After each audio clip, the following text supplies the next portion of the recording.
Hello everyone, and welcome to my UK Royal Family News channel. I hope everyone is having a wonderful day. Before we begin, please hit the subscribe button and give this video a thumbs up. On the day of the King's coronation, Prince William made a nervous gesture next to confident Kate. The variations in behavior between the future King and Queen at the service of Thanksgiving in Edinburgh have been broken down by a body language specialist. A body language expert observed Prince William making anxious motions on Wednesday at his father King Charles' Scottish service of Thanksgiving at St Giles Cathedral.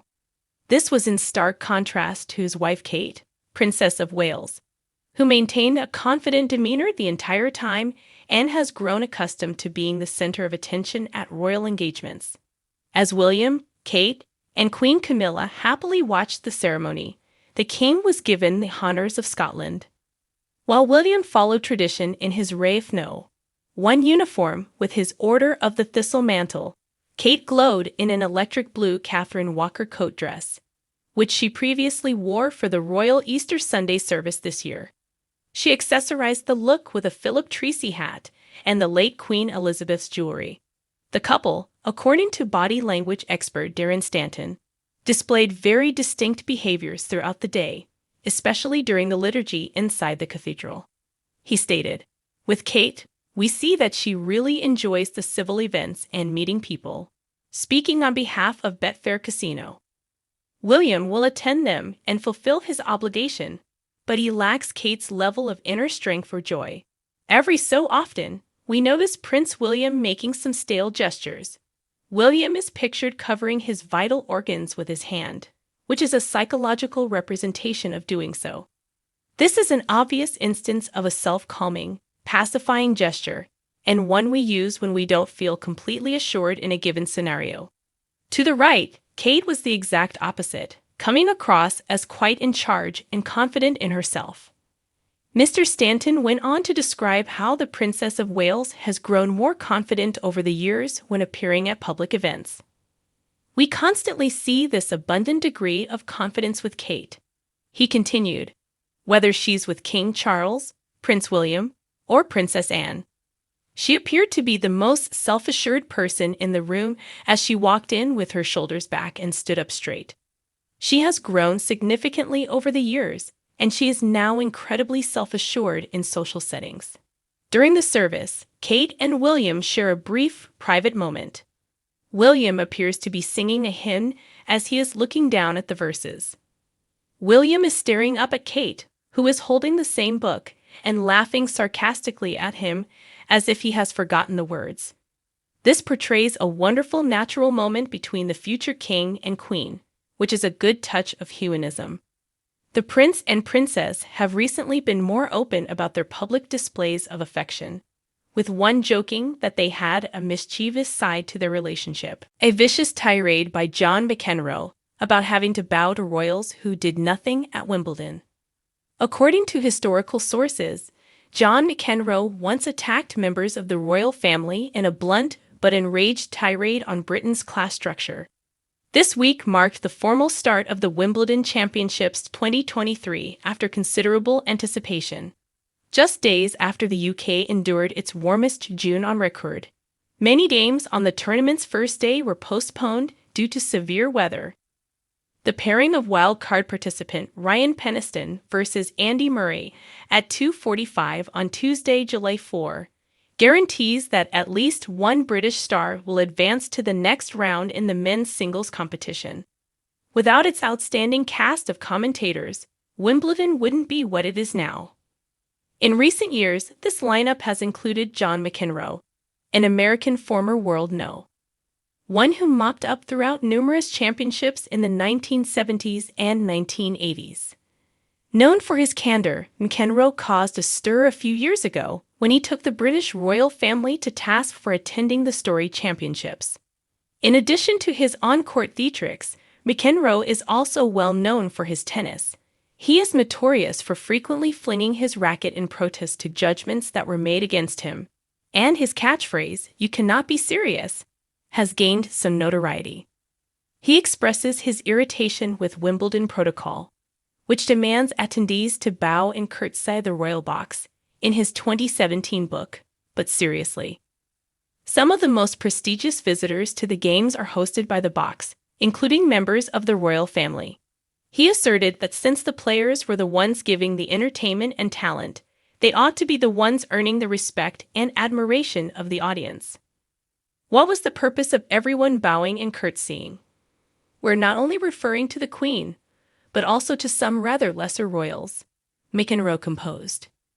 This was a class structure gone awry, the antithesis of a meritocracy, in which hard work is rewarded and people are recognized for their accomplishments rather than for having come from affluent backgrounds. Who performed here exactly? The players, I assume. And now when they were set to give the entertainment, why were they bowing to someone else?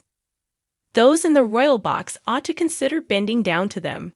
A few senior firm members, like Prince Edward, Duke of Kent, and Kate, Princess of Wales, frequently attend Wimbledon. Kate frequently attends events and meet and greets with tennis stars, and is in reality the All England Club's royal sponsor.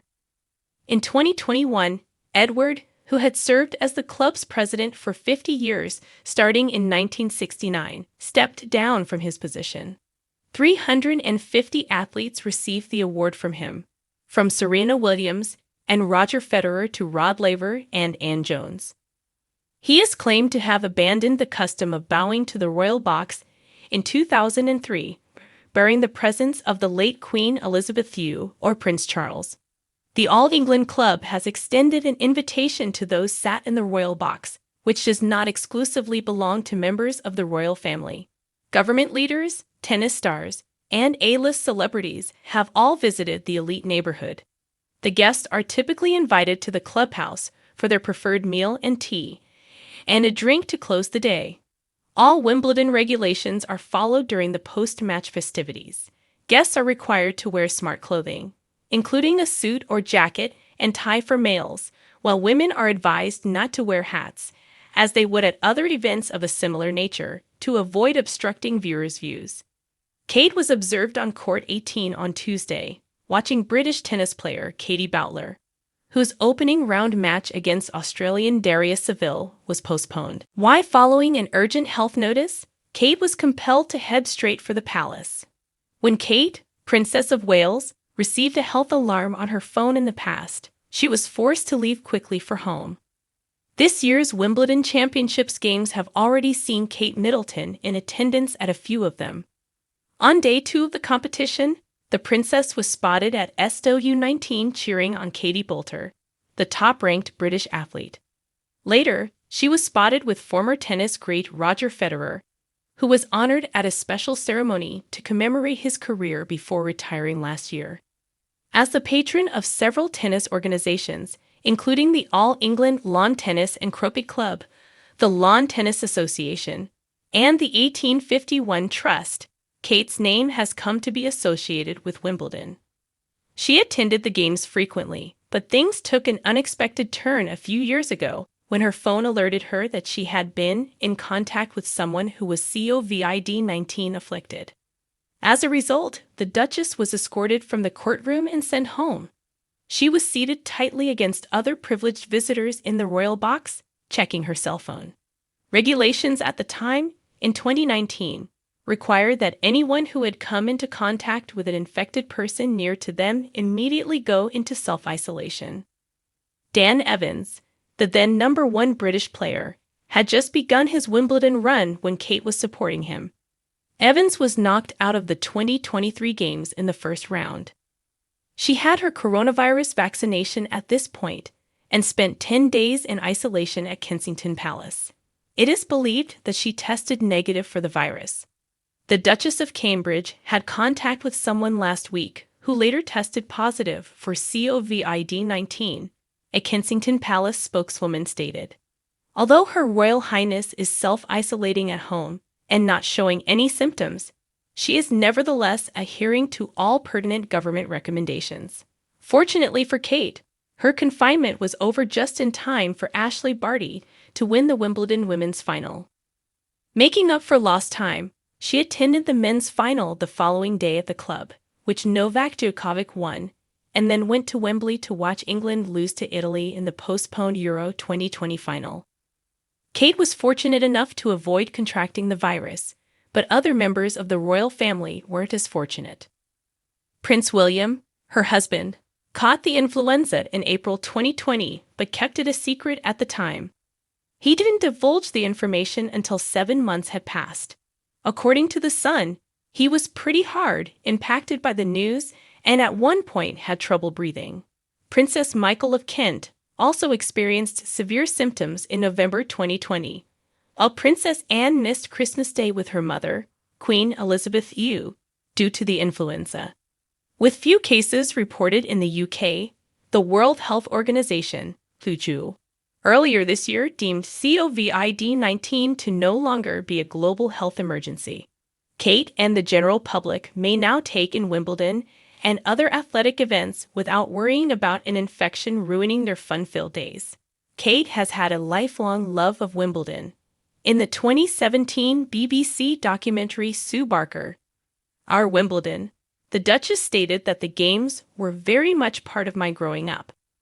It's such an iconic part of the English summer, she continued, and I think it really inspires youngsters. Myself, it inspired me to get involved in the game when I was younger. She continued by praising Wimbledon's inevitability, saying, "It hasn't changed either, and I think that's what's so wonderful." Thanks for watching if you like this video. So please don't forget to subscribe my channel and don't miss any update.